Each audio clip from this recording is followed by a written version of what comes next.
Срок полномочий действующего состава Джоркенеша, который нередко называют одним из самых слабых, завершается осенью этого года. Но уже через несколько дней депутаты уйдут на двухмесячные каникулы. Если учитывать, что очередные выборы должны состояться в октябре, парламентариям осталось работать только 2 месяца. По мнению специалистов, за это время они не успеют написать законопроекты или решить проблемы избирателей. Как отметил экс-спикер Джоркенеша Зайнедин Курманов, в Джоркенеше сложилась неэффективная структура управления, которая переходит по наследству от созыва к созыву. В частности, продолжается практика распыления интеллектуальных ресурсов, раздробления законодательного процесса и функций контроля. Не экспериментируют, они защищают свои личные интересы. И личные интересы прописывают как правило. Вот поэтому приходится все время. Поэтому законодательную технику надо продумать. В свое время мы это сделали, я и несколько человек, депутатов, имеющих высокие юридические звания, ученые степени звания, нам удалось создать регламент, который был серьезным движением вперед. Это в 4-м созыве. Но, к сожалению, все это утрачено сейчас. Все это забыто, выкинуто за борт.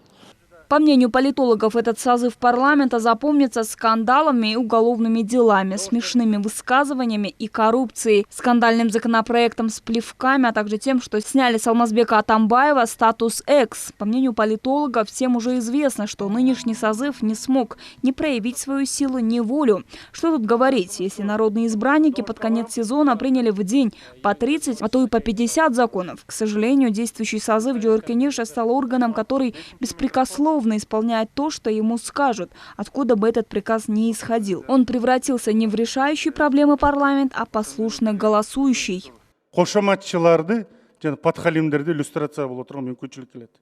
Нам нужно в первую очередь избавиться от подхалимов, которые вот таким образом разбогатели, собрали уголь и ходят по базарам. Не надо во время предстоящих выборов голосовать за таких депутатов.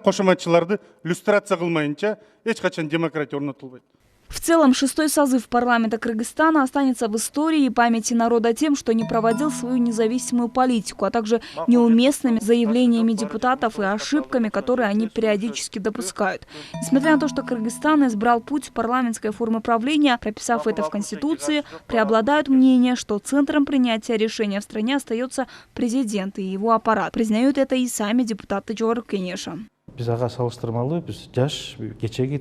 парламенте много образованных депутатов, но в основном он состоит из предпринимателей. Я горжусь всеми депутатами 6-го созыва. Все они прошли через сито народа, исполняют свой долг, разрабатывают новые законы. Это народные представители. Нас выбрал народ. Парламент зависит от народа, потому что мы отчитываемся перед ним. Дни, когда мы боялись кого-то или выполняли чьи-то заказы и команды, уже прошли.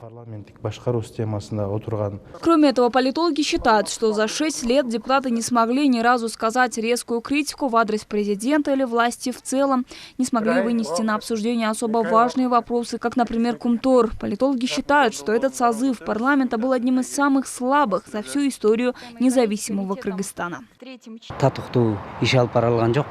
Я могу сказать, что парламент как высший орган не смог показать свою работу. Раньше парламент был в действительности сильным. Принимались серьезные законопроекты. Было качество. Депутаты в свое время своими вопросами ставили Акаева у обрыва. Были времена, когда во время Бакиева депутаты вставали и уходили. Но сейчас мы видим бессильный орган, который в большинстве случаев, не рассматривая досконально инициируемый документ, голосует «за».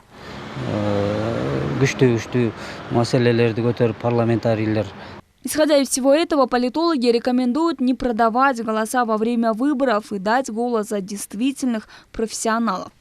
Айда Матбекова, Халбек Абдумамутов, Нью ТВ.